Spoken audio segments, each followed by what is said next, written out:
Join us for an enlightening experience where you will gain a deeper understanding of the purpose and essence of opening your eyes.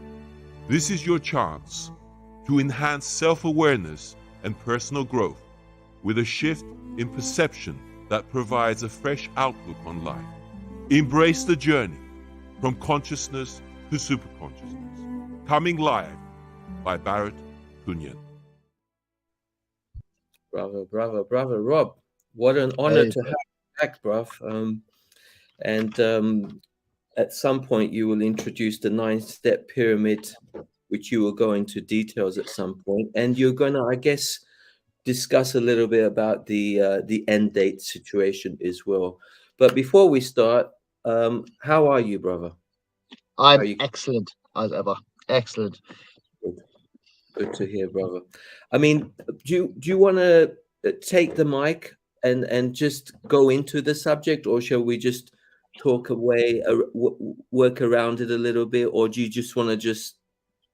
It's entirely up to yourself. Let's just dive in. Let's just do we have let's go with the flow as well with this, because this is going to be mouth-watering information. I don't know a great deal about the Mayan calendar, but I do know that you, at some point, we will bring the pyramid structure, because my son will. It's not a PowerPoint presentation, but there is a 9-step pyramid structure, which you will go into detail and explain. And I also noticed that you have added your own amendments to it. Yeah. And I take it at some point you will go into detail and you will explain some of the corrections that you've made based on your interpretation as to. But I'll hand the mic, bruv. Go straight to it. Sorry, do I actually have the image to show everybody or not? Well, I can put it now, so that viewers can see it. Obviously, we shrunk our pictures, which is not so. Here we're on this side now. I take it people can zoom into that. If you feel it necessary, brother, we can do a future PowerPoint presentation and go even more into detail. But here it is. Here's the diagram. Take it away. Take it away. Thank you. So what I can explain a number of things using this one image. I'm only got to pay attention to, because I've only got this image to work with, so I'll only use this image for now. Okay. But basically, if you go from the start, if you use the cell cycle as well, but we also use a human. So on the first step, where it's got the Big Bang and it takes 16.4 billion years. When I first started working this out, it started to make sense when you start looking at it from everything from the point of view of creation. So that first step, that first stage, is the first 7 days within the fertilized human egg. So if you look at it like that from conscious point of view. So at the bottom where you've got the 13, right, it's 7 days, but it's a wave of 13. So where it goes day 1, first day, first night, second day, second night. So if you look at it like that, just a week, and it goes into day and night. That's a separation of feminine and masculine energy. So it starts off masculine, then feminine, masculine, feminine, so on. So that's the wave of 7, but you also get the wave of 13, because we use 7 hertz, and hertz is used by the peak of all the waves. So if you had 7 peaks, you would say it was 7 hertz. Well, the Mayan used the 13 universal tones of creation, and those 13 universal tones represent the same 7-day week. It's the same wave, except they include the compressions as well, hence 13. So that was the wave of 7, but the wave of 7 includes so many other things: the chakras, the cell cycle, the luminaries. They're all the same thing. They're represented by that wave. So the first 7 days, now this is consciousness from creation, the first 7 days till death. So it's a human life. Now, if you just look at this as a cell life as opposed to a human life, because humans die at different ages, but that's because it's based on karmic debt. So you can't do it like that. You've got to work it out from your first ever creation at the start of the universe to the end of the universe, and that's how you'd work out individual lives. So if you work on a cell life, a cell will last for 24 hours. Science can argue this all I want. I don't really care. The way I see it, all cells will last or have 24 hours worth of life. But depending on how much melanin they have within that one cell will determine how dense it becomes. And it's the density of the torus of the whole will determine how fast the flow of energy goes through. So 24 hours for a bone cell can be much longer because it's denser and flows much slower than a skin cell. It's just the resonance is much lower. High frequency, faster flowing. So that's basically the flow of 7, the wave of 7. So the first 7 days of creation of a cell, a human fertilized egg within the womb or within the uterus, in the fallopian tubes, is that first step, that first stage. Now for us on the outside, it takes 7 days. From the consciousness point of view, within the cell, that first 7 days, that first step takes 16.4 billion years. That's just single cells sticking together, and sticking together. But they'll always be single cells for that first stage. Then you get to the second stage or the second step. The first stage in the cell cycle is the longest stage as well. It's the G1 stage. That is the longest stage of a cell in the cell's life. And now you know why, because it takes 60.4 billion years consciously from within the cell for that time to elapse. Each stage, each step as it goes up gets 20 times quicker. And once you know that, you'll know that life gets 20 times smaller. So the perception of time speeds up and the size of life of it becomes smaller. So single cells in the first room were huge. That's the Polarians. So these 9 stages also represent the root races, but we only use 7 of them because 7 of these stages are your chakras. The other 2, the last 2 stages, are above your torus and the high frequency. Hence why we use 9 and not 7. So the first 3 stages within the womb, you go the moon, Mercury, and Venus. They're the first 3 steps. They're the first 3 stages within the cell cycle. On the 4th step, where it says first humans. Now, okay, when me and Kitty are going to create a new image, and we're going to have it'll be based on this image, but we'll have all the wrong information taken off and all the correct information put onto it, including the cell cycle and everything else. We're working on that image as I speak. So, Great. So all the Big Bang, the first animals on the left-hand side of the steps, the first monkeys, all that, it's just bull. It's horse shit. So you got to get rid of all of that. It doesn't it's nonsense. So the Big Bang is just play on words and actually talking about sex or the creation of a cell, the first human cell fertilized. So that's the Big Bang. The first animals. Now we go back to scripture.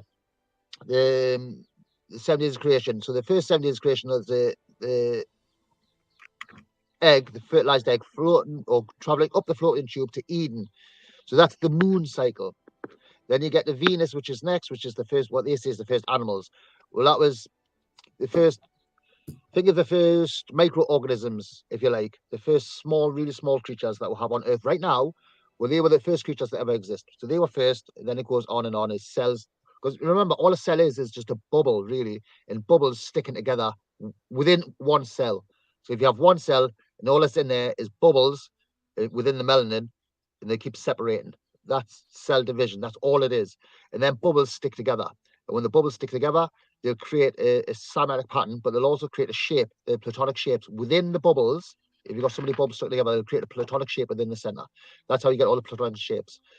And from that, you'll get a frequency or resonance. And that resonance will then give you the 3D shape of whatever the life form's going to be. It's based on the frequency and the resonance of the torus in the first place. So the first stage, the first step, is the moon. The second stage is Mercury, and then Venus. So they are the first 3 stages. On the 4th step, where it says the first human, that's birth from our point of view. So if you're pregnant, you'd have the first 3 stages or the 3 trimesters. You can call them the first 3 stages or first 3 steps. The 4th step, that's birth. That's the birth of the son of Mary. Remember, Mary just means vagina or the womb. It's feminine energy. So when you get to the 4th stage and the son is born, son, S-O-N, simply means beget, to give birth. Sun, S-U-N, is simply meaning light, and it means the pineal gland or the sun in our reality. The sun and the pineal gland are one and the same. They're the exact same thing. So when you're tuned into your pineal gland, you're tuned into the sun, which is in essence is consciousness, which is the ego. So at the fourth stage, on the fourth step, birth, the sun is born. So this is when we come out of the waters, the great flood and all that in our history. That was then. It was on the fourth stage. And as you can see, the first stage is 16.4 billion years. As soon as that's over, each step is now going up quicker. And now the second step's 820 million, then 41 million. And after that, we start getting really small and time gets really quick. So on the fourth stage, they say the first humans, but it wasn't. That was just the birth of humans, the sinking of Atlantis. Because remember, these are the root races. The fourth root race was the Atlanteans, then it was the Aryans, I think, and then the Tartarians, and then the Christ Aryans, I call them. And I call everything Aryans because it's Aries is always first. So we'll say the Tartarians, but I'll say the Tartarians because they're all Aries. Aries is always first. So once you understand, you get to this fourth stage, the fourth step, and that's the sun being born. After that, the next step's Mars. The next step after that is Jupiter or Jesus. So that was the year of Jesus. This is where all the confusion came around.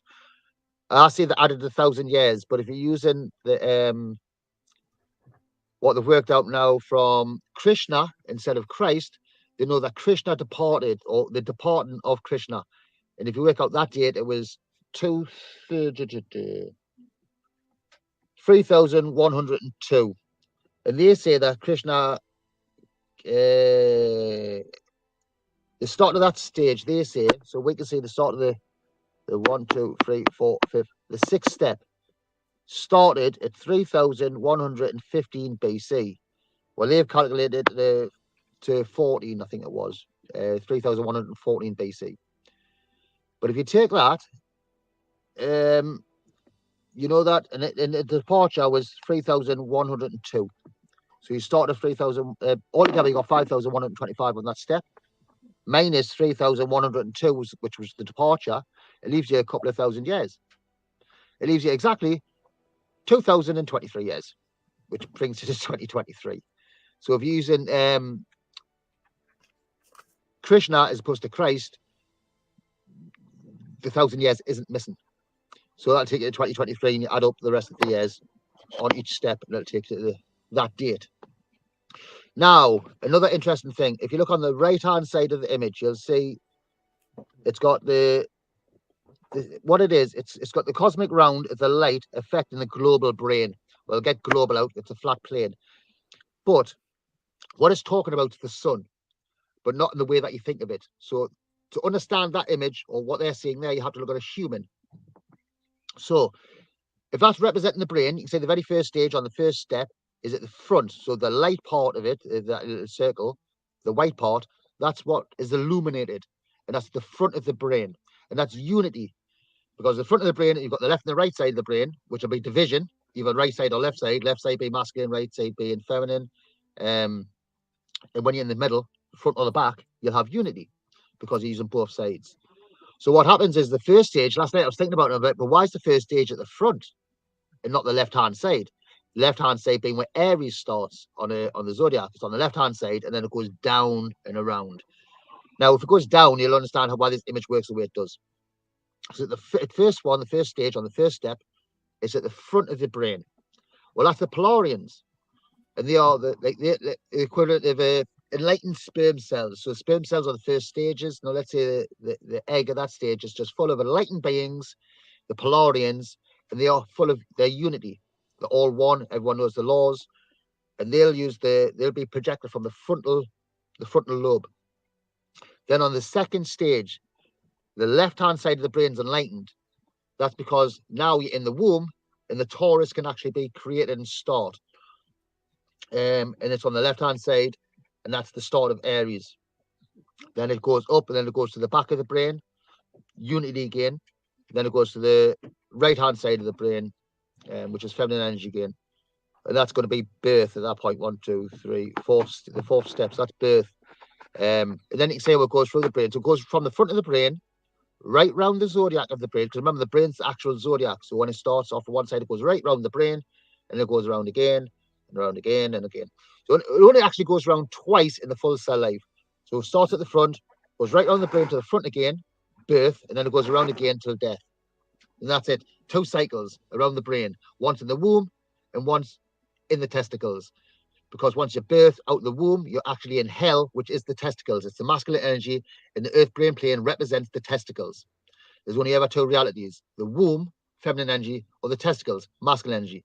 The feminine is controlled by Isis, which is the vagina, feminine energy. The masculine is controlled by Osiris, which is the phallic, the penis, which is masculine energy.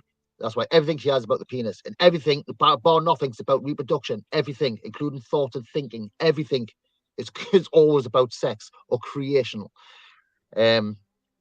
So once you go through all these stages and you understand where we are now, so in the 1700s, we were on the 1, 2, 3, 4, 5, 6 step. That was Jupiter. During that time, I won't go into too much detail about this because it gets quite complicated. But halfway through that step, Jupiter would have been at the zenith, at the highest point. That when he was ruling. We won't go into dates there, but that's when Jupiter reigned. After that step, so if you get halfway through where it says Christianity started, that was the end of Jupiter and the beginning of Saturn. And then Saturn carries on for a couple of stages, like we call them days of that stage, and then goes into the next one. Just think of it like autumn time, going from one stage to the next, or springtime. That's a transition. And the transition is on one step, and then onto the next step, and then carries on a bit, and then it starts at its zenith. So Saturn's reign was its peak on the 6th step. Is that the 6th step? 7th step, sorry. And when he's ruling on that stage, that's when Satanism came in the confusion and the twisting of everything. That was because it was Saturn's rule. Now remember, this is the whole point in this is you're a consciousness, you're testing yourself. That's all that's happening. And you're testing yourself to make sure at the end times that your consciousness can go forward into a new egg or new world or new reality. So when people think they're going to just be here waking up and then starting over as man now, no, that's not going to happen. The earth will be destroyed and it will start over in a freshly new earth or egg. And that's what's going to happen. Right, so when you work out these dates, you know that from the 1700s, you go from 1755. Now, this is how easy it is to work out, and why how they worked it out, I don't know, because you only use those dates, and it doesn't add up to what they say it does. If you just use what they've got, I don't know what they were using. But I knew that the date was going to be 2024, so I started with that date, 2024 being the end year. I did think it was Christmas time when the sun was going to be at its lowest point, but once you just understand what Halloween is actually about, and you listen to the stories of what it's actually saying, and you think about death and things like that, it actually makes sense. So All Saints Day, and there's another 2 days. There's over 3 days basically, from the 31st to the 2nd of November, and I think those are the 3 days of death. Now, once you've worked that out, you'll see that you can go from because it said at the very top, it ended at the 28th of October 2011. Well, I knew that was all wrong, so I just crossed those dates out, and I started from 2024. But instead of Christmas time, I started from October the 31st, and then just went backwards. It was that simple. So you start from the 31st of October 2024 as oneness, the very end, and you work backwards. So you take off from that, you minus 234 days, and that'll take you to the 11th of March. So when they've got the 9th of March, it was wrong. It's the 11th of March 2024. Then you minus 12.8 years off that, and it takes you to the 20th of July 2011. Once you've got that date, you minus 256 years, which takes you to the 11th of the 11th of July 1755. So you can take it to the exact dates. That's how simple it is. So from 1755, even if you just added 256 years and you didn't have the July on, the date would still be 2024. So their dates are wrong. They're added up wrong for some reason. And it comes to 2024 is the end date. Now, once they realized that they're using Christ, because the date of Christ was, or the end, or the departure date of Christ, the death, if you like, but the departure date, because it wasn't a man, it was a planet or a luminary. And once you understand it was a luminary, you can understand and work out when the dates were there and when he was supposed to have departed. But like I say, Christ is, there's arguments about when Christ was, but the exact dates of Krishna being around is precisely known. And like I say, once you add that date in, it takes it to 2024, and it all makes sense. Come on, and it all makes sense. Now, what else you can work out with this calendar? If you look at it like a cell cycle, you know that the oneness at the very top is simply talking about death itself. So if you go through a full life of the cell and you get to the very end of it, what the cell needs to do is, well, from our point of view, the cell would divide and there'll be two cells. But the universe doesn't quite work like that. It doesn't need to do that. And the only time division happens is within the cell. So the cell itself, the universal cell, doesn't divide. It's the cells within that cell divide. And it's based on consciousness. So there never is anything ever physical actually existing, because we manifest within the brain of a cell. So everything we see in our reality is within the brain. It's the brain of a cell, but it's still within the brain. Your reality that you exist in, or everything you perceive, is in your brain. Everything, your whole reality is based in your brain. So therefore, you know automatically that everything that you see with outside you is in the brain, and you shouldn't really judge it, because it's just like your life. It's the thoughts. They're just thoughts. And just like you can have judgments on an opinion, you can have an opinion on things. So you can say, I do or I don't like something. That's just because you're in duality. Now, in duality, because where the brain is, if it's on the left-hand side or the right-hand side, you'll have duality. And right now, we had unity, which everyone was one, which you didn't realize, but that was the one world order. That was because it was unity. So everyone just agreed that that's the way the world should be. Then on the next step, was where we are now since 2011, we've got division again. And as you know, you had the awakened and you have the people who are sleeping, and that's the division. Then even within the awakened, you'll still have divisions. It's because you've got levels of consciousness, and because people who are awakened are still at a lower level, they'll argue things. Once they raise up, they'll get to the one truth at the very, very top of the pyramid, and you'll realize that everything's one, and there's only one mind, and everything's the same thing, just being reflected from a different perspective. The angles of light, hence angels. It's just angles of light. Everything's angles, everything's light, and everything's consciousness. That's what that light is. And once you realize this, like I say, you come to terms with things pretty quickly. Now, I understand that people want to argue this. Now, again, you can look at this like a plant. It's the same pattern. So if you're planting a seed in the ground, that's the first stage, the cellular underworld. So you're planting a seed there. Then it grows in the ground. Then in the fourth stage, the first two leaves will jump up from the ground and it'll start growing.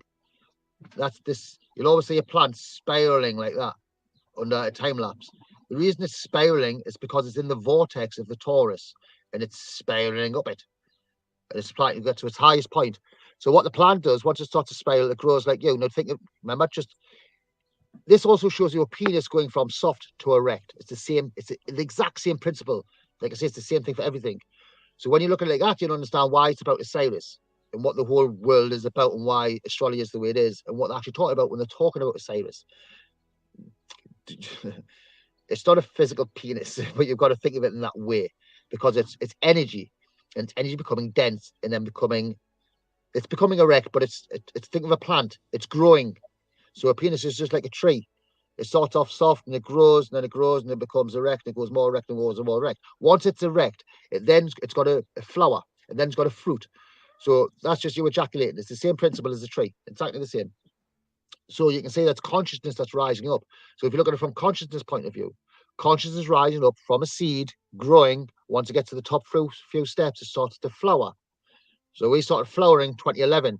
In 2024, we'll start to fruit. And those fruits are the seeds, or the sperms. And that's us. It's consciousness. So the seeds that are going to go forward. So in a fruit, some seeds will be mature and be ripe and ready to drop off the tree. Other fruits won't be as ripe. They're not ready. They'll drop anyway, but they won't necessarily grow because they're not ready consciously. Well, that's the same for mankind. Billions of people, but not everybody's ready to be ejaculated or go forward. Just sperm cells. You can have sperms in the testicles, or billion, but not all of them will be ejaculated because they're not ready or mature enough to be ejaculated. It's the same principle. So the same is going to apply to mankind as a whole, as a consciousness. Not everybody's ready, but there's nothing wrong with that. The only difference is where and when you're going to manifest in the new world. That's it. Everything will still carry on. From your point of view, you won't know any difference. Everyone will just die, and then you'll be rebirthed again into a new vessel, and you'll just think that's you. You won't know any difference. The only time you'll know the difference is when everybody's dead. Everybody will remember the divine plan, and everyone will go, now it all makes sense again. Hopefully that's what happens. If not, then people are going to be left in turmoil who haven't woken up, and that could be a real thing. But the other thing you remember, this is really important, because there's a difference between life and death. People think, because you've been told this, that this reality is all about life. And it's not. This is not life. This is death. This is what death is. So once you understand that everything in this reality is already dead, and what you're doing is working through karmic debt to balance your energy, so as a seed or a sperm cell or as a fruit, you can go forward into life. So the life part of our reality is simply in the womb. When you're in the womb and you're in the waters, that's life. And then what we class as death is coming out of the womb into the testicles, because in the testicles is where you feel love. But when you feel love, you also feel hate, and you can feel pain and suffering. All those feelings and emotions are all based on this reality. So it's always here where you feel the pain and suffering. That's how you know it's hell, or why they called it hell. And that's why you know that this is dead. And the reason I say you're dead, because if you're a seed and you're on the tree, you haven't really been created properly yet. And it isn't until you're in the ground that the seed is, because it's dormant. And then once it's in the ground or in the soil or in the feminine energy below the plane of inertia, in the womb, in the waters, that's when it becomes life and it's alive. Yeah, there's a consciousness. And then it grows. But consciously, we aren't the tree.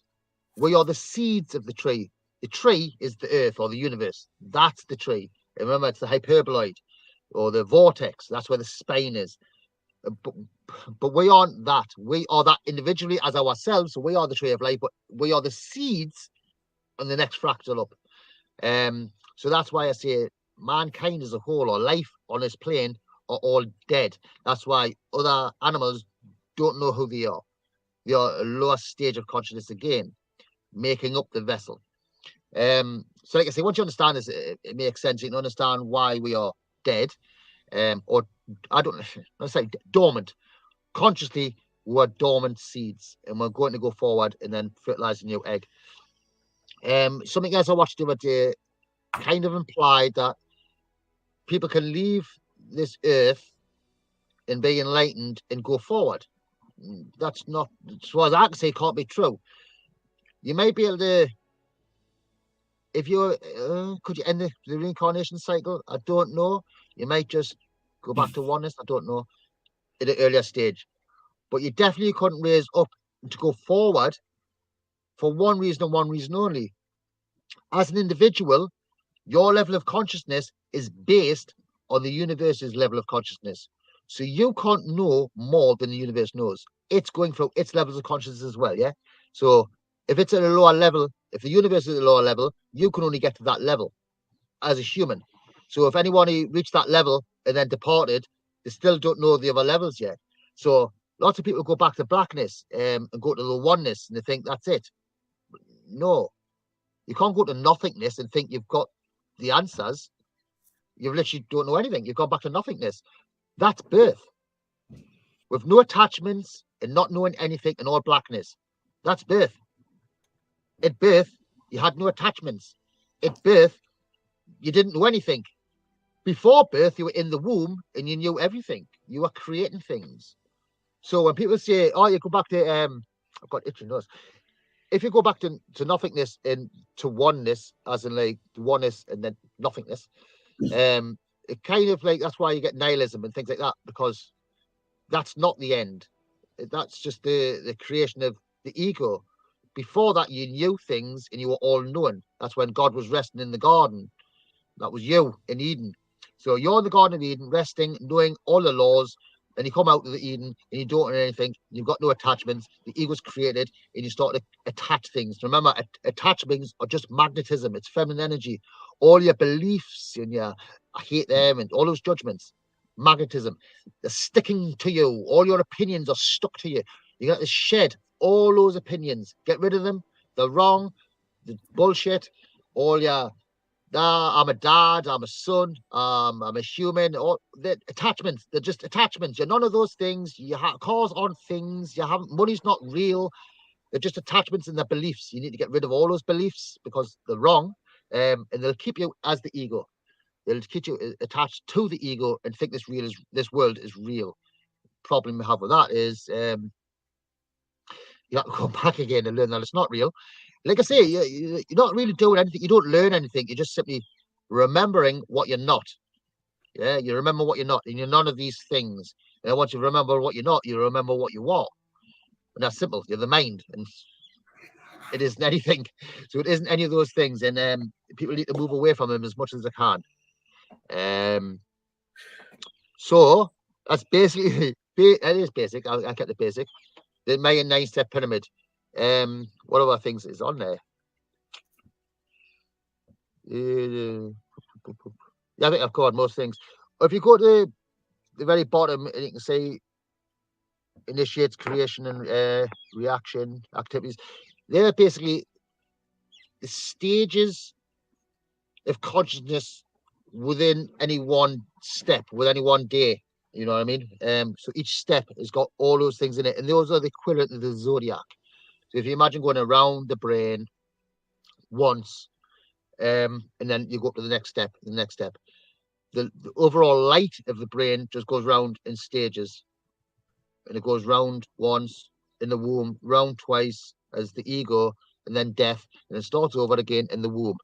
The cycle's been endless and will continue going for forever, as far as I can see. Or there is a thought I had when I thought, at what point would the cycle end? If it was the cell cycle that kept going and going and going, at what point would it end? And I think that is when all of mankind in the end days know the truth before the end. Then there's no karma, there's nothing to know, there's no one to go forward because everyone knows the truth. And at that point, I think it would stop.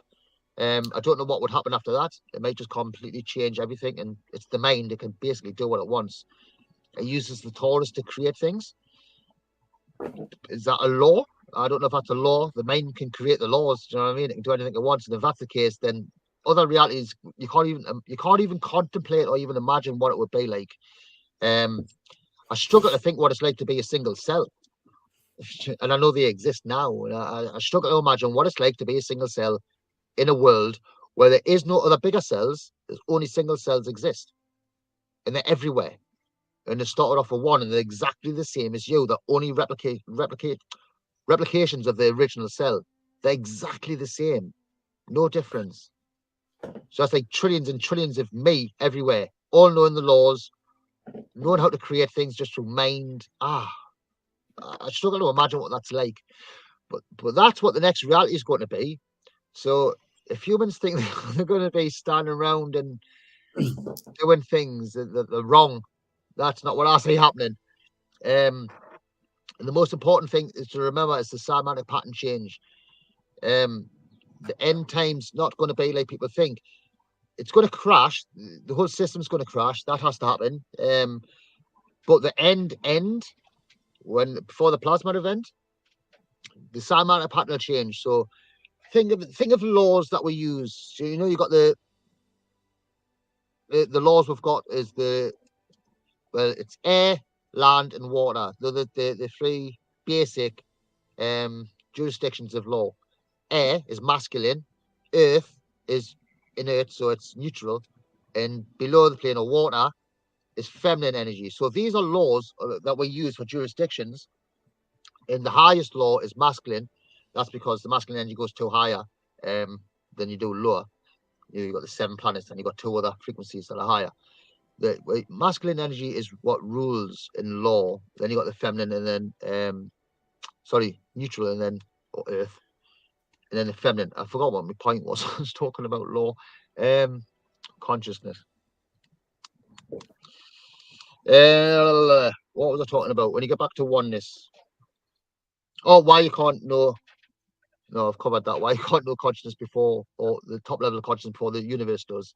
You can only get there as the universe gets there. Hence why I can only know this now, because the conscious, or the sun, our ego, the collective ego, knows it now. So because that's reached, we know that space. So basically, if you go to any of the initiates or any occult teachings from the 30s, Thingy Russell, what's his name? Forget his name. Something Russell. Was it Walter Russell? I can't remember. Anyway, someone Russell, he's a good initiate and he knows a lot about the truth. But he talks about space and galaxies and all of these things. And that's because space and galaxies and all these things were real, because people believed it. And it wasn't until you can get past and you see the flat Earth again, will you be able to get past all of that nonsense and see beyond that and see that universe is a cell. If you think it's empty space, you'll never ever see the universal cell, because cells aren't full of empty space; they're full of a fluid. Once you know that, then you can understand that the universe is a cell, and it's a fluid out there, not empty space. Space is where we are. This is the space. So they just reversed it again, said it was outside and it's not, it's on the inside. So we live in space. This is the space. Spaceships are airplanes. I mean, the ships are flying the sky. Those are spaceships. So yeah, it's all nonsense. There's no. And someone was mentioned the other day about the concave Earth. It was on one of my posts, and saying, "Does this not all work on a concaved Earth?" No, the Earth is not concaved. It's a flat plane. The bottom half's filled with the fluid melanin. On the crust of that melanin, it'll become firm or land or hard. You get a crust on the very top. Below that is a melanin fluid. It's sticky. It's not what people think. The water that we have on Earth is just on that crust. That's it. That's the only water is on that crust. That's the fresh water we drink in the seawater. Everything else it's melanin. It's sticky. It's much thicker. When they talk about spirit, remember the word spirit is simply talking about breath. That's why conspiracy, or to conspire, is to literally breathe together collectively. Collective, and to perspire, or it's breath. So to conspire or conspiracy is simply to speak as one. So the brain gets together and starts communicating like we are now, sharing thought, and that's conspiracy. It's not a negative. It's what you do to get the truth. You've got to conspire. You've got to work together, and that's how we do it. So all these words, once you understand that spirit simply means breath, and then you know that breath is to speak. So your words are really important, because it's your words that create your reality. Once you understand that, you need to shut up and start speaking truth. So if you speak fear and you talk about fear, that's what you see. So it depends on what you hear, determines what you see and what you'll speak. So you need to do self-hypnosis so you control what goes in your head by what you hear. Then that'll change what you see and you get the higher levels, and that'll change what you speak, because you'll only speak the truth and you won't talk nonsense like drinking urine or. This is very powerful stuff, brother. Very, very, very powerful. Yeah, I mean, all knowing, very, very powerful, because every action doesn't need to have a reaction. It first of all, you got to see how it sits with you, and then what you give out afterwards. Because we were talking a little earlier about, should information feel comfortable? I mean, each to their level, because everyone is interpreting information based on their abilities to siphon the information. So there is no perfect answer in respect to, but I think the best place is to stay neutral, neutrality, because the temptation is there to react in this way or in that way, but if you yeah. When you're reacting, what you'll be reacting to is if you're reacting to what somebody says and it doesn't sit well with you, that's just cognitive dissonance. It's only information. Take it or leave it. The thing is, though, the things I share won't resonate with a lot of people, because it's such a high level of consciousness to be able to see these things. Anyone at a lower level can only see to their level of consciousness. They cannot see past it. They have to literally do all the work themselves on themselves to know what they are and what they're not. But until you do that, you'll believe things. So when you get to the higher levels, what your job is to not judge these lower levels. Tell them the truth. Say you're just a lower level of consciousness. You're just a reflection of me at a lower level. And I'm here to show you what the truth is. They'll argue with you. They'll tell you you're stupid, you're a narcissist, and you're mental. Again, they are projecting all those things from them. That's how they feel. They don't know that, but subconsciously, their subconscious knows that it's talking to the higher consciousness. So it's telling them that they are stupid, they are ignorant. So all the things they're calling you is what their subconscious is telling them they are. But they don't hear that. They don't know how projection works. But when you do, you realize what you're doing. Then people will say, but what about what you're projecting? And you go, no, you can judge me if you want. But I already know the truth, and what I'm doing is provoking. I agitate the ego into a response so it makes it think. You just give it questions and answers, and it makes it think. Whether it likes it or not, if it's read it, it's thinking about it, and I know this, so I just plant seeds in people's heads, and then I'll go away, and they can think what they want, but the seeds are still there. So that's how I do it. So yeah, I don't judge people. They can think what they want, they can say what they want. It's their life, it's their karmic debt. They can create what they want, and I don't judge that. It is what it is. If what I'm saying doesn't resonate, I'll just let them go. If they want to hear it, they'll stay and they'll listen. Well, They make the judgments. But what I'm supposed to do is stay neutral. Like I say, I don't make a judgment about them. I don't really care. They're me. And the ego's not real. So behind that ego is the soul. Behind that soul is the one mind. So when I'm talking to people, I'm talking to the soul, but I've got to talk through the ego. The ego is always going to respond in certain ways, so I've got to talk through that. And the ego will always fight. It wants to fight and argue. The activation of the truth that will set you free is a state. It's a state of mind, because because physical within the brain. I mean, if you feel, because it's a projection, so every action has a certain reaction. But when you are, if you want to be in a neutral state where you're not going to take sides, it's non-compliance as well, though, isn't it? It's like, why would you comply? Why would you go into blind faith? Why would you go? Because somebody's telling you. So how does that sit with you as being truth? There has to be an element of exposure to it. You have to put it out there and see what kind of biofeedback you get. But even if if the initial reaction, because people, you don't have to say anything, and people might react in your stance, in your posture, in your presence, in the I am presence. People might get intimidated, even if you have to say a particular sentence, the way you conduct your senses. Even I'm doing it now deliberately. It shows a level of authority, and people might see that as a threat and say, well, who gives you the right to be in charge? Who is in charge? At the end of so these are very, very important questions to self, and for things to really surface the way they do. And even with reference to distortion, who creates distortion? It's not. It's very handy to say, send the buck to somebody else. It's always they doing it. But if you want to take full ownership and responsibility, my take is, I see everybody another version of myself. And how are you treating yourselves within every action? How you're reacting within yourself is going to be a reflection of what's going on. For me, my biggest complex was, and we were talking about this before the show as well, I do want to be popular sometimes. I really do. I don't want to be in a situation where I create pain for people. Yeah. Well, that's just be wanting to be late. There's nothing wrong with being late, because the opposite of being late is to not be late. Why we don't want to be late? I mean, that's going to create issues. But no, you're 100% right in what you're saying. Once you worked out, okay, we'll just work out, in the end times, God is going to judge you worthy or not. Judge you worthy of what? And who's God? Okay, you're God. So once you work out that you're God, so who's judging you? You are. So what you're judging yourself on? Well, You already know these answers, because if you're God, then everybody else is God. And if everybody else is God, that means there's only one God. If there's only one God, then that means you're judging.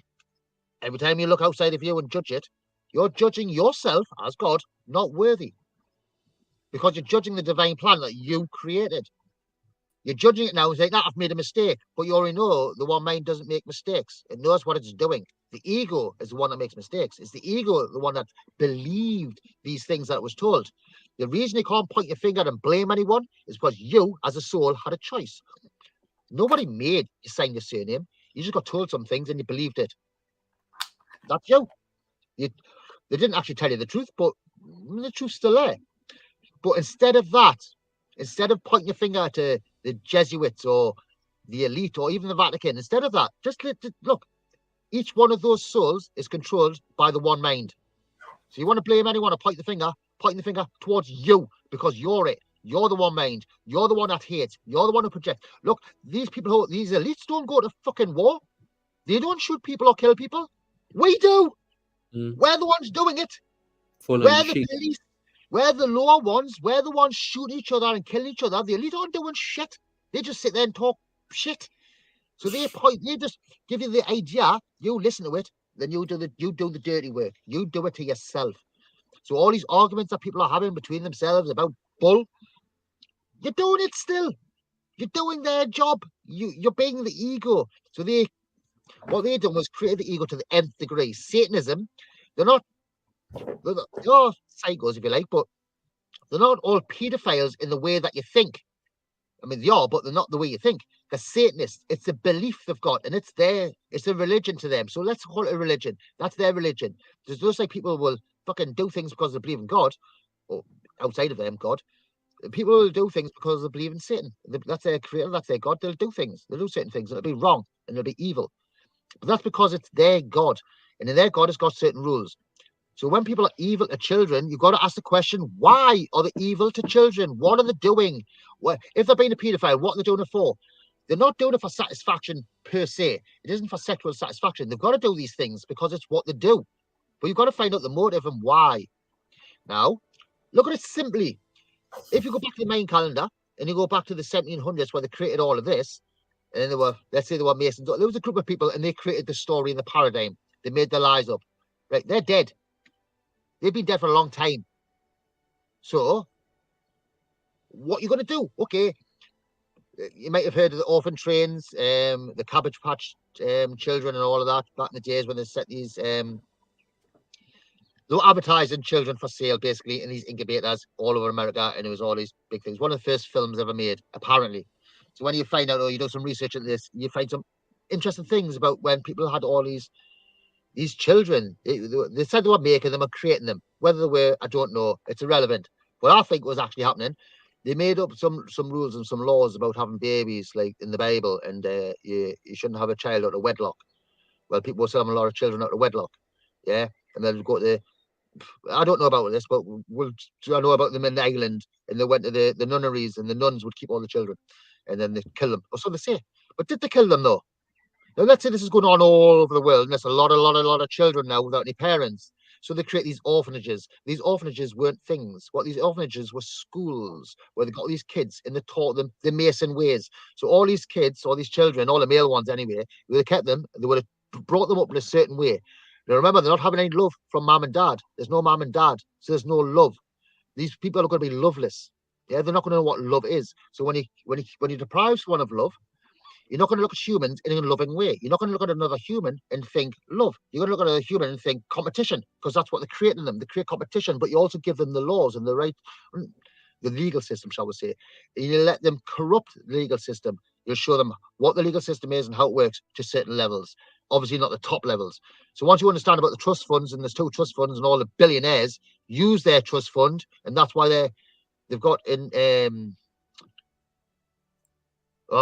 inheritance wealth. They inherit their wealth. Their wealth keeps going forward. Ours gets taxed to death because we don't use our trust fund. Every human alive's got a trust fund, but the Vatican's got it. But all rich people actually use their trust fund, and that's why they're rich. once you know this, you can say why they've done it. So all the elite, or what you want to call them, all these Satanists, that's why they had the children and why they kept them. Yeah, you could say it's MK Ultra, mind control, but again, mind control is hypnosis. That's it. So even That's with it. these children, what they've done with these children is to told them things. That's the basis of hypnosis. They've done it on a mass scale with everybody else through television, books, and movies, and theatre. That's how they come in the Bible and language. So there's all these things, and then they change the tones as well, tones of sounds. Once you change all these things, you're able to change the way, on a massive scale, collectively, what everybody sees, because you control what they hear. So you're teaching everybody in a school. I mean, schools are a new thing as well. I mean, what are schools for? You get fish. When did it kind of kick in? Last 100 years, the school? I mean, it hasn't been around for. Well, you just go back to everything started in the 1700s. Yeah. Right. You just think of certain words and you can work things out. Most people have heard the Temple of Man. There's one in Africa somewhere, the Temple of Man. And I've seen there's someone who does videos, Parveen Mohan, I think that's his name. Parveen Mohan, something like that. He's an Asian lad who does videos on temples, ancient Hindu and all that, and he's really, really good at it. But that's about where it stops. But he's really good at doing showing you what these temples were. And he went to one temple and it had levels on, a bit like the pyramid, but it had different levels on. And he was saying it's like a school. He says kids go to the bottom level because it's all about animals and showed you about things on the earth. And as you went up, the very top one was all about astrology, I think, was the top level. And it were just images in rock. And you went there. He thinks you went there and you learned things. So kids would go and they learn the bottom rung, the bottom lower level. You learn that. And as you got older, you'd go there and you learn what all these images meant. It all meant things, obviously. It wasn't artwork. It was a way of teaching people. So once you understand the Temple of Man would have been the same thing. You would have started off in the feet. Yeah. You would learn about chakras. Well, it would be chakras, but you learn about vortexes and the torus and how everything works. But these things got lost over time. So what we've got now, well, right now we have schools and then we have universities. But where you say the word university, you don't see the hidden message in there. Universe city. So if thinking about it logically, if you're in a village and you don't know the truth because there's been a cataclysm, but you survived, but you don't know anything in the dark ages, and you don't know anything. So you know how to do cultivation and you know these things because it's quite easy to practice and learn. But you're a farmer, you don't know much else. But where you will, because what you'll need is a collection of people. Now remember, every cataclysm that's been in the past, every changeover event over that 9-step pyramid, is a cataclysm between one step and the next. There's a changeover. These are stages in the cell cycle. I think there's been major stages, or what they call in the cell cycle, they call it gateways. That's what they're called. They're called gateways. And in the gateways, there's loads the DNA. Remember, we are the DNA. Life itself is the DNA. DNA is just memories. So we are the DNA, and DNA gets deleted at 3 stages of the cell. 2 stages have already been. The 3rd stage is the plasma event, the last one. So though there's been a cymatic pattern change on each step, because each step of the 9-step pyramid has a tone that goes with it. And when that tone changes and it goes up in frequency, the pattern of the Earth's surface changes. So the plasma event, or the last stage, is right at the very top. There's going to be 2 other plasma events, I think, have happened in the past. And they've been recorded in petroglyphs on rocks all over. They'll be called the squatting man, I think we've named it. But really it's the shape that energy makes is being projected as a plasma. Once you understand how everything works, Prima fields, I think the videos are called online. Prima fields, I think it is. And they show you using man-made things. Those man-made things you can change into a torus, and you'll see how it works. It's just really a hole in a vortex and the pressure building up and then releasing.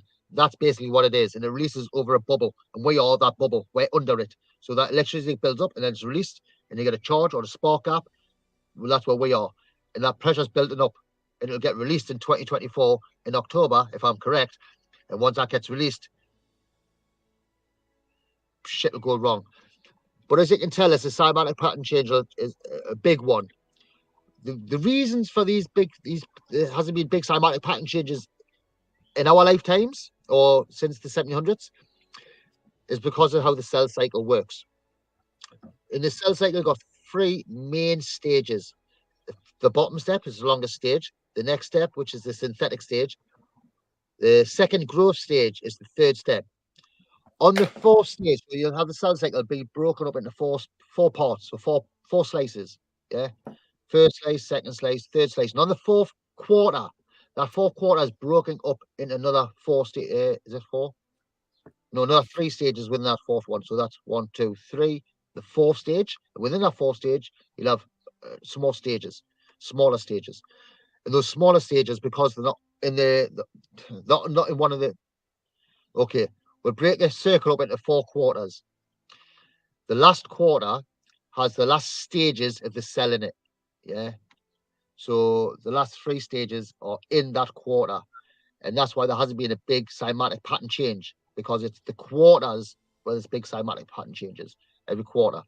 And then you'll see it's not exactly a quarter, but that's how I explain it. So in the last stages, the big event will be at the very end of oneness, or when you get the top step, and that's the 2024.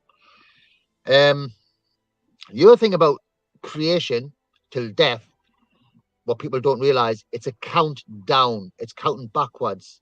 So if you look at from 16.4 billion years and you're counting down, so 16.4 billion, and then you get down right down to the top step, and you can see it's 234 days. But you reverse that, and you have 4, 3, 2, and then oneness. So it's really counting backwards from creation to death. You're counting down to death. Life's running out. Pardon? Nothing to do with 0 point, I guess. To 0. 0 point is the same thing. It's in essence it's the same point. It's when consciousness gets back. So if you think of it like a pyramid from the very start of creation, going up underwater, then it gets to the plane. So the pyramid's starting off as 1, going up, and the steps are getting bigger and bigger. Then it gets to the plane of inertia. When it's on the plane, it then starts getting smaller again. Hence why it's going back to oneness. So once you get to oneness, it's the consciousness gets back to 1. So the collective consciousness gets back to 1. That's the 0 point. If you're looking like a torus, the 0 point is the whole, the singularity point.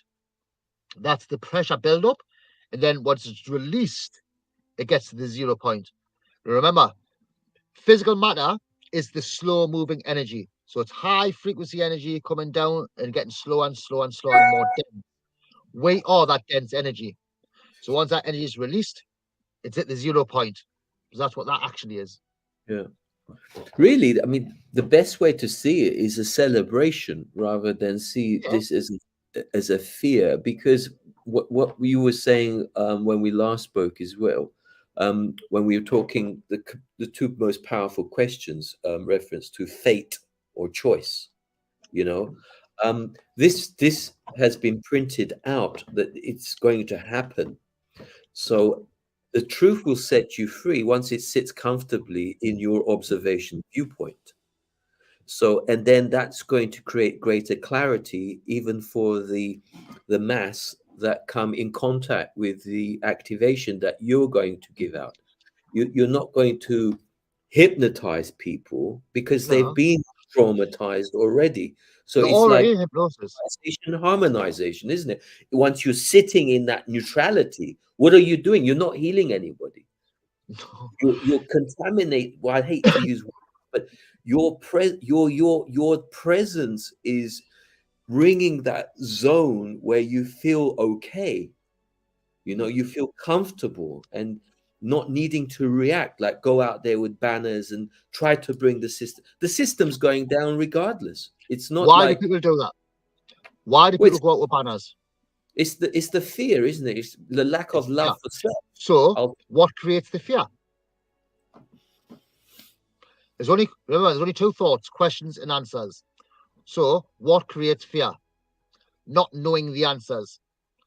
Only the truth will set you free. So what's the truth? The truth's knowing who you are, what you are, where you are, when you are, how you are, and why you are. Once you understand those, you don't have any questions. So you've got no questions, you don't have any fear. Because It's a fear lot of of not knowing. people want to prove their worthiness. They want to prove who they are to others. But that's good in a way to a point, because the feedback they will get, it will sharpen them and then bring them to that place of neutrality, harmonizing, and realizing I made myself sick. No one did it, and taking full responsibility and ownership. I mean, I don't want to name drop, but I actually helped somebody overcome their cancer because they weren't present in themselves. They were forever pointing fingers at That's what people. creates it, you see. We It's the must pointing the fingers and the blame. stop Yes. pointing. This is the thing. That's the art. The temptation is there, I must say. I mean, to take things personally. I mean, it's an incredible. I mean, I hate to use classroom or as a place where it is to do with. I take it some form of expansion. So here's a question. I mean, reference to what we were talking about. Here we have the pyramid structure, and who's to say what comes after that? I mean, I have a little temptation to flow a little bit into a new form. So the human vessel, it's becoming. Is it to say, because there's a lot of stories behind the distortion about going full galactic, or was this invented as well? We are the galactics. We are Well, everything. again, people create stories to make things more exciting. Look, it's just the whole of reality is just a play. It's just Yeah. stories. Now, if people are still using the old bull that they got told space is a thing, galaxies and all that, well, they're just wrong. I mean, you can make anything you want up and make it all sound good, but it's not. It's all about you. It's all you. Everything else is you. You are the mind. You're the creator. It's you. You did it. Nothing's real. It's just a dream. You created it. Within the dream, you got other bubbles thinking it's real. So if you if you think these things are right and wrong, so the reason people are thinking these things is because they're from a lower level of consciousness and they haven't remembered certain things. If they knew that it was flat and then they'd seen the information I've seen to work it all out, if they knew that, they would stop saying these things. The only reason they're saying these things is because they haven't got the other answers, and it's right for them at that level of consciousness, and they will not change their mind until their consciousness themselves raises up, and then they'll go, oh, it is flat. It is this, it is that. It'll make sense. And you won't have the debates. You won't come up with plasma filaments come up the sun and people are getting that. It's nonsense. And that's just me heading. So people just make bull up. And yeah, there's a lot of people got a lot of fun. The most, as far as I'm concerned, every single truth talker out there who's got a huge following is talk and pony. The reason I say that is because they haven't got the whole truth. They've got bits of it, and they'll have quite a few bits of it. But you've got to have the full, all of it. And people who don't want it to be this to be the end or anything like that, or Rob, how can you possibly know what's going to happen after 2024? Let's say it wasn't then; it was another date. But let's say there is an end date. How do you know what's going to happen, though, Rob? It's simple. This is not my opinion. What I'm basing it on is go, okay. Do I have a? I work out on me, just me. So I have a life. I was created. I was born, and I'm going to die. That's a fact. Cells are generated. They are created. They have a life, and then they die. That's a fact. Everyone knows this. You've got these different cells. Your skin comes off all the time. You don't die though. Do you know what I mean? But individually, your cells are dead. Overall, your one life, you'll die. As above, so below, as within, so without. People use this maxim, but then just seem to ignore it when it comes to the universe. The mind bending situation is what you said, which was so profoundly powerful that you're not physical. Wow. It's energetic. It's like in the film, which was mind preparation filmed in the Matrix, for example. You can't physically bend a spoon. It is impossible. The fact that you've labeled it as a spoon, it has created a division. So as long as division exists, you're not doing anything. Remember, there's another line to the movie though. It's not you don't bend the spoon, but you got to remember There is no spoon. Yeah, you It's see. a dream. So it's taking you to a higher level of consciousness. So it is a vehicle. The spoon is the vehicle that takes you to a higher perspective of observation viewpoint, Yes. which is really, really powerful. Everything's that though, you see. So in your life, your house, me, the computer, everything is the spoon. Everything. And what you've got to do is see past it all. Because everything's the spoon. But once you understand everything's energy and you understand how energy works, then I mean it's pretty easy to work out. I've got dogs barking. Beautiful, brother. What can we, I mean, in terms of what can we really do? I mean, we're talking about celebration. The plasma event, we've got a lot of time to prepare in terms of this celebration, and it's going to be like a flash.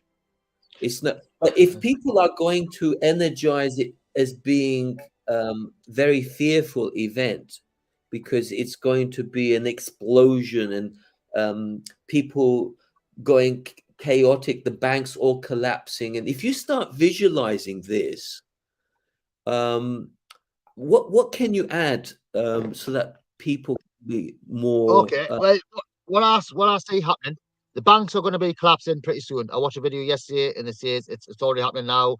England's done. They're going to bring out the electronic money. Like I think it's this month. It's going to start this month. So all that digital money, all that's already done. All that's coming out. But as for the end, now, okay, I'll explain why I say we need to get somewhere, or why I think this. In the brain, in the human, when you die, your heart stopped.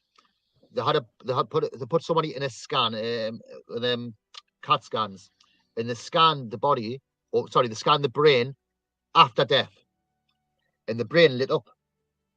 And science is like, well, we don't know why that just happened. The heart stopped. There's no electricity. The brain shouldn't have lit up. So I remember that, and I'm thinking, whoa, that's what's happening there? Why is that happening? Okay, artificial insemination. I was watching videos on that once many years ago, and they were talking about it's a flash. Soon as they put this sperm into the egg, soon as they put that in, the artificial insemination, soon as they do that, there's a big flash around this egg. There's a big flash, this white flash, and I'm like, what's that flash? They're sort of talking about this flash, and they say it was something to do with some metal. I think it was nickel. Don't quote us on that. I can't remember. There's a certain metal, and if it's a high amount of this metal, there's a better flash. The bigger the flash, the better the fertilization. I'm like, really? Oh, so that's a thing. So there must be a flash in the womb or in the uterus when the sperm first enters the egg. So okay, there's a flash of life at death, and it's a flash of light at creation. So what's the flash? Okay, let's say the flash is the soul entering the egg, and let's say the flash at the end is souls. Remember your trillions of souls, single cells all joined, but they have to all leave together. Let's say that flash at the end is all the souls, all the cells leaving the brain together through the brain. So then you've got to ask another question. If everything's the brain, what's the last part of the brain to die during death?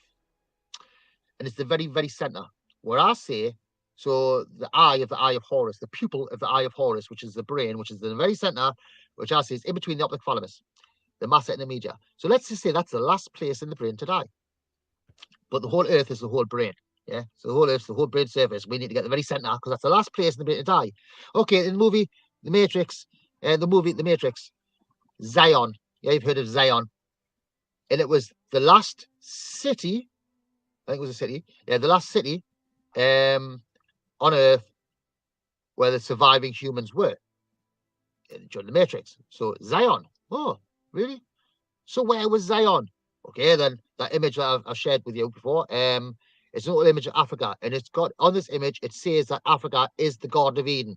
It's written on this image. I didn't make it up, I didn't create it, don't know where it's from a book. But all I've got is this image, and it's got on it the Garden of Eden. Right? And just to the right of it, to the east of Eden, yeah, it's got Holy Mount Zion. Just on the Nile Delta, it's got this little mountain, and it's got written on it, Holy Mount Zion, the Promised Land or something. It's written on it. So the center of the brain is the last place to die. Zion in the movie is the last city where humans can survive. Now I'm saying, not anyway. So I'm saying Zion in the movie, Zion in this picture is a mountain, and it's called Holy Mount Zion.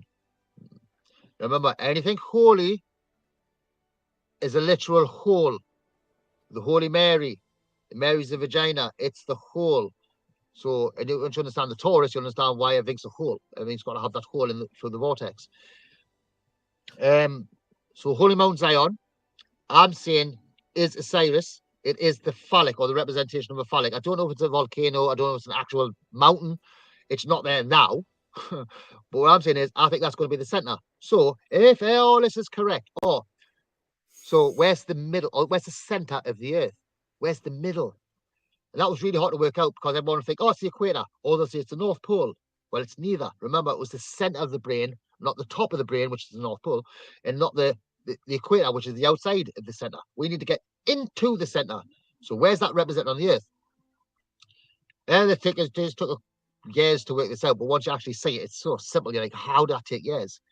So you've got the Mediterranean, med, M-E-D, just simply means middle, and middle, Mediterranean and terra, from Terranean is terra's earth. So the middle of the Earth is the Mediterranean. But the easiest way to work it out is, what is east of Eden? Well, that was the top. So Egypt, all that's in Eden. So just to the top, and it went to the right of Eden. So what's east of Eden? To the right, the Middle East. So the middle, it is east of the middle. So it's east of the middle, which is the Middle East, and we've got the east of Eden, when your Eden was in the center, because it was the middle. So the middle of the Earth, or the middle of the Earth brain plane, I say, from all the patterns I'm looking at, is the top of the Nile Delta. It could be Alexandria was an ancient city that's around that area, so it could be Alexandria. I'm not sure, but around that area, and that's where I say you need to get to before. So Egypt area, are we saying? Or? The top of the Nile Delta, so it's higher in Egypt. As long as you're in that area, I'm pretty sure you'll be able to get the way you need to be. But if you're in other parts of the world, it'd be my advice, if this is going only on what I know, I don't know for a fact, I'm going to go on intuition.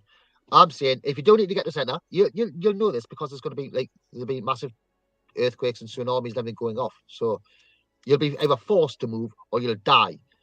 If you die, you're simply meant to die there, and you're not a sperm cell that's going forward. Now remember, it's all based on sperm cells. We are the sperm cells. And during ejaculation, not all sperm cells are ejaculated. It's as simple as that. So only the awakened will go forward. So only those that know the truth in the end days, that remember who they are and know this, are the sperm cells that will go forward to fertilize the new world/egg. No, it is all a celebration, because it's the end. It's like the birthday, but the proper birthday. Yeah, I know it's death, but death comes birth. So it's a celebration of the whole of all this bullshit and the debauchery that's been going on for like years and years. That's gone. Everything gets wiped out, and you get a clean slate. I mean, that's something to celebrate, surely. And if nothing else, everyone will know that there's nothing to fear about death, because every single human alive and every other living thing is going to die at the exact same time. That's got to be a good thing. I'm not scared of it. Like I say, once you understand what reality is, and that you're not a physical thing, you're just a thought in the brain, I mean, it gets easier to deal with these things. I have no fear of dying. It is what it is. You're not going to be able to stop it anyway. So just like a human dying, it's only, remember, the only person that is affected by death are the people who haven't died. So the people who are still here are the only ones affected by death. The person who's died is now free. It's the ego that keeps you separated. Exactly.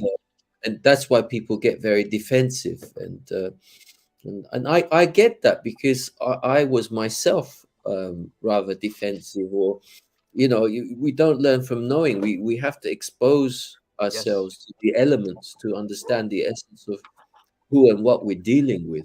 But the thing that keeps me in good stead, and it's really kicked off for me personally, not just creating this incredible, beautiful presence and inviting people to come and share this energy, is the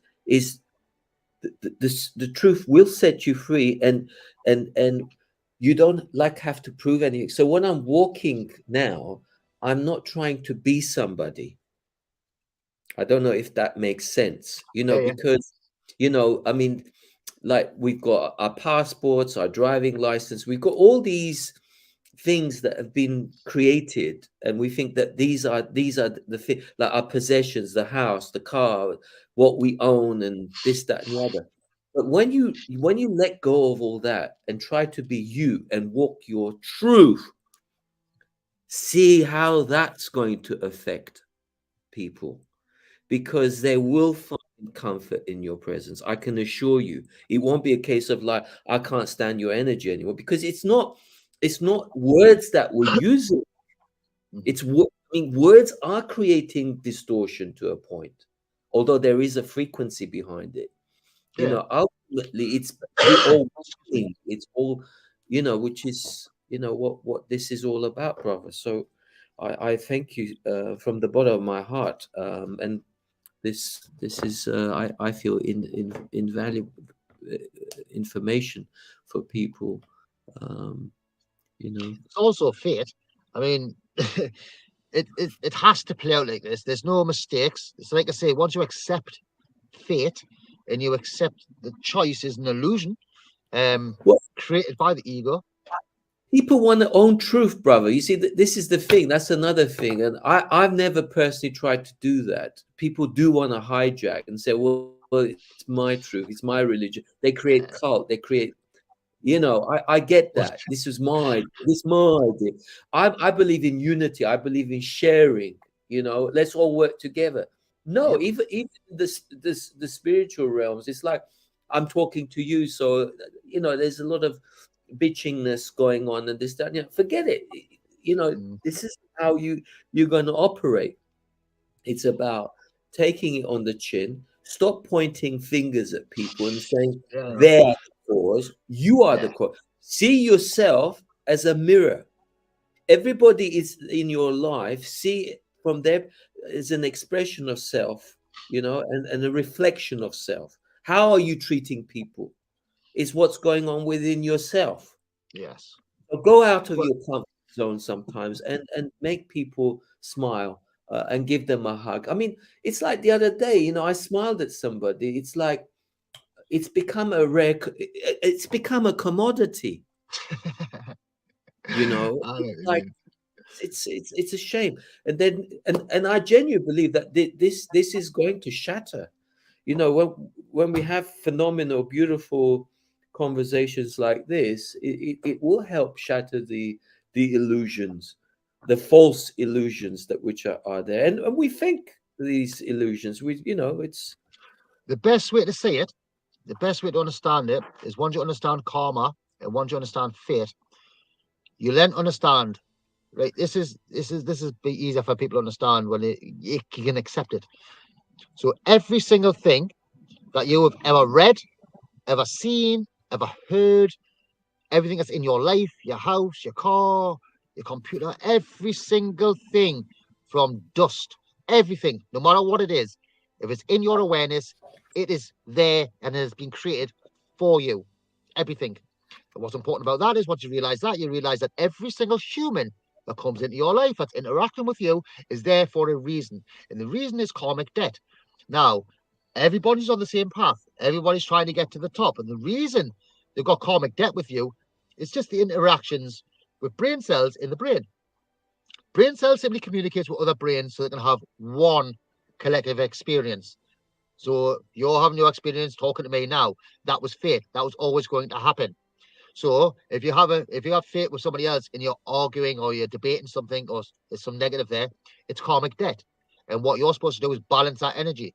Remember, only you exist. So they are just a reflection of you. So whatever they're saying to you, if it's creating karma within you, you get angry or emotional about it. That's your karmic debt. That's what you're supposed to release and balance. So if you feel affected by somebody else, that is your karmic debt that you need to balance, and they are there specifically to make you feel that. That's their job, and whatever you make them feel, that's how your do job. you what's the best way, brother? Here's a question. I mean, what's the best way to balance everything? How do you harmonize it? How do you neutralize it? But because let's say the pain is real, it's effect, and you know that someone's made a bit of a wrongdoing, and you know it just doesn't sit in very comfortably with the natural law of things, shall we say, and it's going against your grain. What can one do to neutralize and harmonize that? Ask the questions. Ask the questions, but change your perspective from where you're asking the question from. From an ego perspective, you'll go, why me and why this and why that? You'll get an ego answer. You ignore it? Can you, leave the victim's side? I mean, can you just say, no, I'm not going to energize that. I'm going to walk away. Can you walk away? Can you say, no, I'm not dealing with this? Or do you hit it hard in the most beautiful way and say, well, I can see you for what you are. And and then you just say to the person, I'm not going to allow that individual to bully me in any. So is it important to create some kind of boundary and say, well, look, I'm not doing it to you. You don't do it to me. You need to really stay centered. You need to de-traumatize, because you're kind of like you're trying to program situations which is synthetic. Let's look at it like you said earlier. Something synthetic, or is it organic? You're making me feel uncomfortable. That's good. I'm not saying that's bad, but you're now trespassing into an area where you're trying to contaminate you onto a belief system which is like synthetic. It's not organic, because the one is different. Because there seems to be. If it was me and I was in that situation, all I do is speak truth. So I'll call it out for what it is, and I don't mince my words. Right? Okay. It doesn't matter what it is. It doesn't matter. It can be anything. People tell you you need to ground. You need to put your feet in the soil. Why do you need to do that? Who told you need to do that? Where are you getting them thoughts from? Okay, put your feet in soil. Now what? And so when people come out with all these different things of what they should be doing, well, all I need to ask, I'll just ask them certain questions. I don't need to walk away. I don't have an argument. I don't need to call them bullshit. I'll just ask them questions. Okay, how do you know? People are saying about chemtrails. Sorry to use this as a phenomenal example. People are saying they've been poisoning us. Who's they, brother? What poison? What poison? What's a killing? Are you alive? I find it strange that people make these claims about things are killing that they're killing with. You're seeing it. If you're seeing it, you're not dead. And if you're not dead, how are they killing you? No, it's all a belief. They're spraying the skies. They're spraying the skies. You could argue we are deteriorating. You could say we're aging. But that's natural. Yeah. There's an argument. People say, well, we shouldn't really age. But then people say, well, there are the seasons. Why do you age? Why do you age? People say these things, but they don't. You've got to come up with motive and the reasons. But okay, you start off with melanin, in the waters, everything's fine. You come out the waters once you birth, and you dry out. You dry out. So no matter how much you put back in, you've got the pressure of blue shift pushing down on you all the time, constantly. That's why you get wrinkles and your face starts to go like that, and everything gets. It's the force of the energy flowing past you. So it's dragging it off you all the time. And you've got a set amount of melanin. And all that time, you're using that melanin. You're using it. You will produce more, but you've got like a finite amount. So that will run out in your life. And it just dries out. You know this because the moon follows the same cycle as a life. It starts off in the water and it's wet. And then at the end of its life, as it goes through it, it's waning, it dries. That's what it's doing. It's wet and then dry. Summer, wet. Winter, wet, and then it gets to dry. And then it goes back to wet. It's the same as life. It's the same thing. So basically, life, you're just drying out, and then it'll go back to the water again. People want to argue it and go, no, they shouldn't be doing this. You shouldn't be doing. Well, you're arguing with fate. You're arguing with facts. People die. People dry out. It's what happens. It's energy, and no matter what you want or think, just deal with facts. Don't need to make it up. The patterns are there clearly to see. And they'll be on 3 fractals, and all 3 fractals will follow the same patterns. A cell, man, in the universe. All 3 follow the same patterns. So if all 3 are following the same patterns, why on earth would you then think the universe is going to do these strange things, or the Earth's going to do these weird things? Well, how and why? So when people get the wrong idea about, I don't know, all these different modalities, I just question why. What does it do for you? If it's to heal, you're deficient. You know, as we age, you have less zinc. well, if we go down to deficiencies again, it's also all about NPK and about the nutrients you've got in your body. So if it's just about nutrients, then all you need is eating right nutrients. I mean, if you're palating, let's say, synthetic type of foods opposed to organic types of foods, or is food altering? I mean, you know, because everything is energy, vibration, and frequency. So what you are consuming, it could affect your observation viewpoint. It could cloud. It does. You can't see neutral if you're going to, you know. Everything starts with thoughts, bar nothing. Everything. So you think that you're going to go get something to eat. So before you do that, you have the thoughts. The only thing that changes as you raise in frequency is that your thoughts change. It automatically changes as well. You don't just all of a sudden. I didn't just wake up one day and go, right, that's it, I'm stopping eating meat. I actually woke up and then thought about what life is, and once I realized that all me and the reflections of me and the sentient beings and they feel pain and everything the same as we do, and it's just exactly the same as me, then I'm actually eating parts of me. Why would I want to do that? So as soon as I had the thought, I just stopped eating meat. I mean, it just stopped. That was the end of that. I don't eat meat. Stopped drinking alcohol before that because I felt like a poison to me. I didn't like it. I mean, I drank it still. I was like the same as everybody else, but I got to a point where I'm like, no, this is not good, and I just stopped. So for me, it's easy. But you did both sides. You see, to be in the one truth. You did both sides. So you did the masculine, feminine, the yin and the yang, to understand, and then you've brought it all into order, into equilibrium, into balance. This is what I'm saying. So once you're in that place, do you still need to exercise things like, well, I've got to take vitamin C tablets, I've got to watch my D3, K2, you know, because some people, they get it from, you know, the sun energy as well. They don't need to eat so much.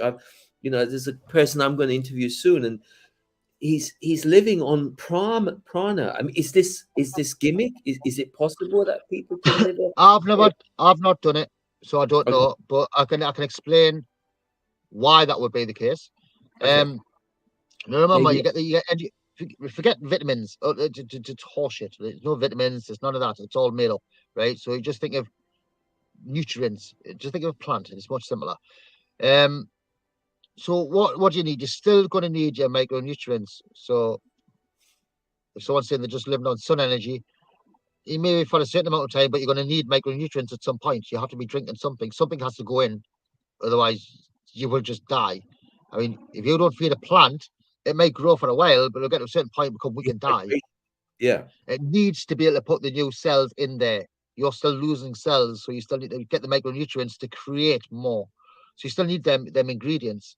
So plants still need feeding. I don't know of any living thing at all that simply lives on sunlight.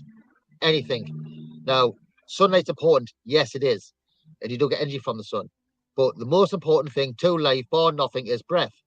Everything's breath. Everything. The reason for that is because it's nitrogen, and nitrogen is the gas, or we'll call it melanin gas. Remember, there's only melanin fluid, melanin gas, and a melanin crystal. That's it. So every gas is just different frequencies of melanin or different densities of melanin. So breath is the most important thing, because that's how you create the electricity to move or to breathe. I mean, without your breathing, there's no heart. With no heart, there's no electricity. No electricity, you're dead. So it depends on how you look at it. So your thoughts are the highest frequencies first. They come down. They go to memories. You recall a memory. You'll have a feeling attached to the memory. You'll then go forward with whatever that is. So let's say I need to run somewhere. So when you're running, what you're doing, you breathe faster, you breathe heavier, and your heart rate goes up. So what's happening? So you're a Taurus. You know the Taurus rotates. You know there's a vortex, drawn energy in. That's you draw energy in and it pushes out to the bottom, but we exhale out the same hole. So you in and out, same hole, the cosmic breath. Yeah. So what's happening is your torus starts to rotate. So let's say your torus rotates on average when you're just sitting still doing nothing, and it rotates slowly. We'll call that your resting heart rate. The torus's rotation is based on your breath. The electricity created in the torus is based on your heart. So your breath makes the torus rotate. The heart makes the torus was what it's being controlled by what's going up and down, creating electricity. Yeah, so in the vortex, it goes up and down, release. Every time it releases, electrical charge. So you can remember the spinning tops you had when you were a child. You just on a little thing, you spin it and it'll go woo, and it would just spin. And it looked a bit like a spaceship. Or if you put a dent in the middle, it would look like a torus. Now, the handle, when you pull that up, if you remember, it was like a corkscrew on the handle itself. It actually looked like a double helix on the metal that went up and down. So it would pull on the way up and it would still spin on the way down. So pulling and pushing made it rotate, hence why it spun so quickly. So that's your torus. That pull going up and down is you taking your breath. Your resting heart rate, nice and slow. It's going up and down nice and slowly. You need to run. You need to create kinetic energy. For that, you need to create more electricity. So your torus needs to rotate faster. So what do? So you take more and more nitrogen in. So you get hot. So your lungs are taking it in. So your torus is rotating faster now because you're running. So your torus starts to rotate faster. You take in more nitrogen. So you're hawking more electricity. So you can create a kinetic energy. So you know that breath controls the kinetic energy that your heart's going to use to pump. But you still need to be a torus. Again, the torus dries out. You keep urinating, and then if you didn't drink anything, you'd urinate and then you would slowly stop sweating. Your tongue would stick to your palate as you start to dry out. You wouldn't be able to cry, and your eyes would get very scratchy as they dried out. Yeah. Because you become dehydrated, and the more you get, the more you'll dry out. You'll notice because you'll stop sweating, and your pee will become like a trickle, and you'll become really ill really quickly. Now that's just because you're drying out. So you need to. I mean, it was in scripture. I've not read the Bible, but there's in scripture where it talks about this. Once you're birthed, you'll have this unquenchable thirst, and you won't be able to get rid of the thirst. And that thirst. Yeah. Sorry. Well, that thirst is just you being alive and wanting to drink all the time because you need to replenish. I don't mean to throw in a spanner because I can see what some people might be tempted to say here is, I mean, it's just left me now. There was a question I was going to say. Oh yeah, this is it. Within the spiritual realm, there's a huge discussion about our bodies becoming a lot less carbon, and because we're holding the light more, a body being a solar panel. And so we're becoming more crystalline.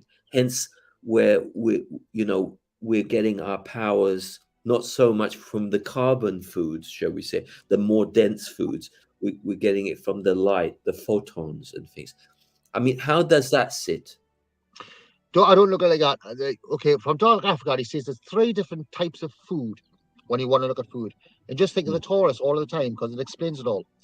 Right. So you have positive energy, neutral and negative energy. Positive above the wave, neutral is the plane of inertia, and below the waves, negative energy. Food's the same thing. So you have some foods, it'll be positive. It's good. It'll do things for you. You'll have neutral, it doesn't do anything. You can eat it, nothing changes, just stay the same. And you'll have negatives, which do things. Sugars and salts. Sugar and salt is the worst thing for the human vessel. 1, salt, it dries you out. Sugar, it makes you acidic. Right? So you're a plant. If you're a plant and you're putting salt on it, it dries out, it's dead. Yeah, you put too much acidity in the soil, the plant's dead. You're the plant. Yeah. It's that simple. So once you get the foods, you can neutralize things. And well, the biggest thing is, beyond all of that, we've got 16 months now to the end date on that Mayan calendar. 16 months. It's kind of irrelevant. The things that people are talking about are memories that we used to have of how we used to live. Yeah. So we did used to live a healthy diet or a healthy lifestyle, but now we don't. With 16 months left, it's really irrelevant. You're going to die. So what we should be doing now is having less. The crystalline body that I'm talking about is the detaching. No. The crystalline body is the first stage. That's Okay. the melanin crystal. So the body that people are thinking about is going to come in the next vessel or the next universe, and all life forms will be that crystal or the consciousness of that crystal. So the memories they're getting confused with all happening now. Yeah. No, remember, all we have is memories. So people are remembering what happens in the first stage. Okay, look at transvestites and people thinking they're women and men and women, all confused. Why? Remember, you've got autumn and then winter. So it's a transition between this reality and the next reality. But in the next reality, though it being the moon first, it starts off with Mercury.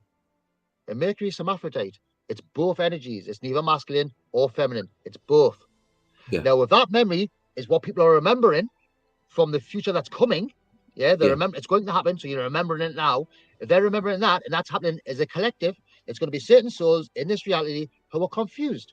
They're thinking things from the future, Mercury, and they're feeling that energy of Mercury being both sexes, creating confusion in their heads. When I say confusion, I don't mean to belittle or patronize. It's distortions is what it is. There's frequencies and you're getting distorted frequencies that you're taking in and you can't discern them because you don't know what you are and how you are, where you are and all the rest of it. So they get people like that and they know they're confused and they'll fill a head full of shit. Yeah, you get a choice. You don't have to be a man. You can be one. Bullshit. Of course you're not. You're a man. Stop talking stupidness. But that's what they do. And then people believe it. And then they'll go, oh, I've got rights. And then the world or the government will keep pushing these agendas to keep the separation there.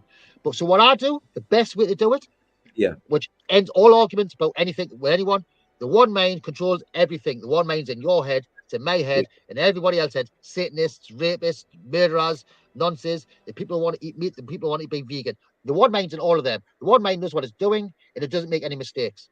Stop judging shit. The mind's doing it. If you're doing it, the mind's having you do it so you can learn not to do it. Yeah. Remember, the mind doesn't do things. You're the mind. So everything, bar nothing, is irrelevant. It's nonsense. All of it. Eating the right foods, eating the wrong foods, eating the right... All of it. It's going to be irrelevant in 16 months. Everyone's going to be dead. So there's nothing you could do to the vessel between now and then unless you're going to die in the next 16 months, unless you do change something. This question, forgive me, is there angelic things one can do or non-angelic things? I mean, within the practices, can we be more diligent? Can we be more kind? Can we be more loving to self? Everything, bar nothing, everything, bar nothing is about you. Everything is about you. Right. Be more kind. Be more kind to yourself. Be more diligent. Be more diligent with yourself. Be more observant. Be more observant with yourself. Right, brother? Because then the projection is going to alter. Yes. Once you start looking at you and projecting everything that you're doing and focus on you and how you see and what you want, not good or bad, just start judging you that you shouldn't judge good or bad. And then you won't see good or bad. But you've got to do it from you first. If you don't, you'll judge. Now, this word, when we talk about Vatican and we talk about Washington and the monarchy and what's happening, blah, blah, blah. Okay. It's us as well, right? Everything is us. Yes. So we're saying, so basically we've created that to a point because we've empowered it. Yes.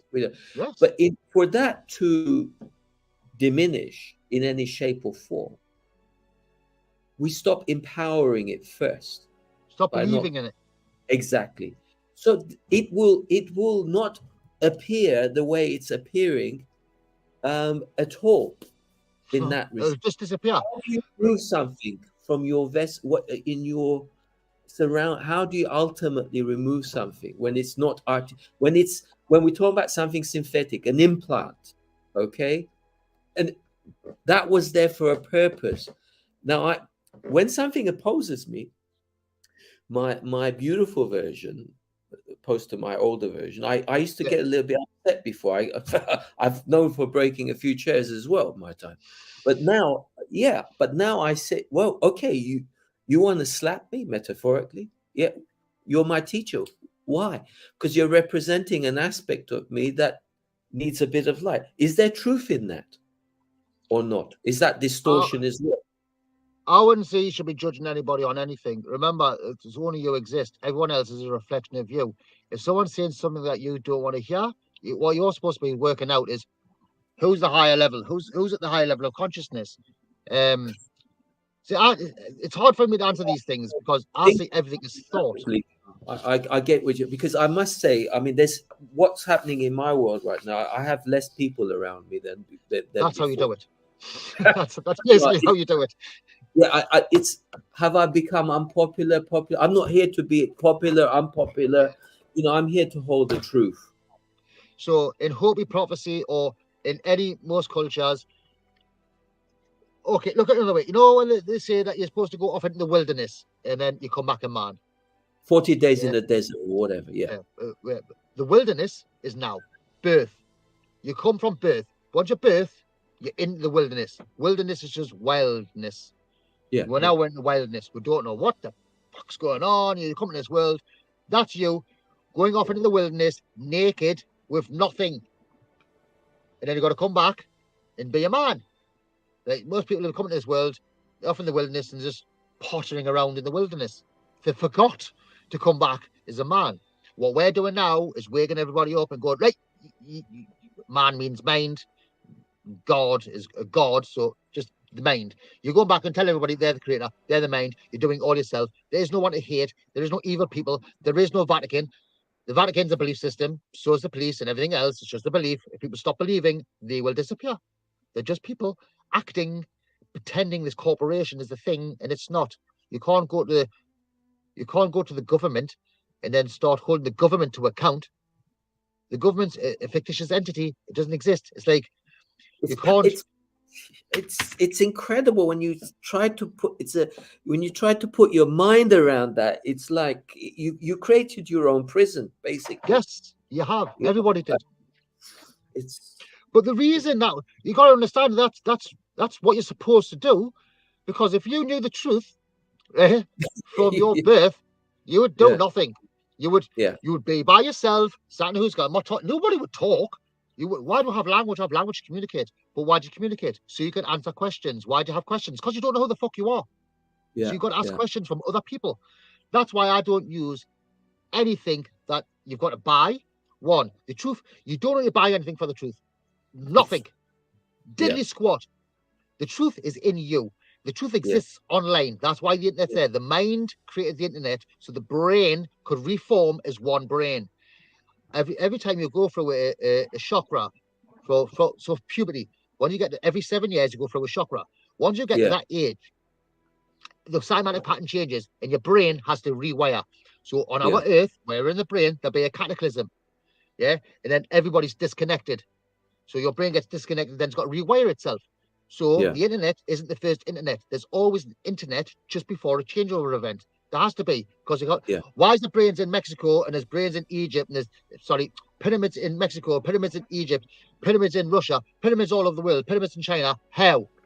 If all these places are separate and they're all built at the same time, how? Because they had an internet.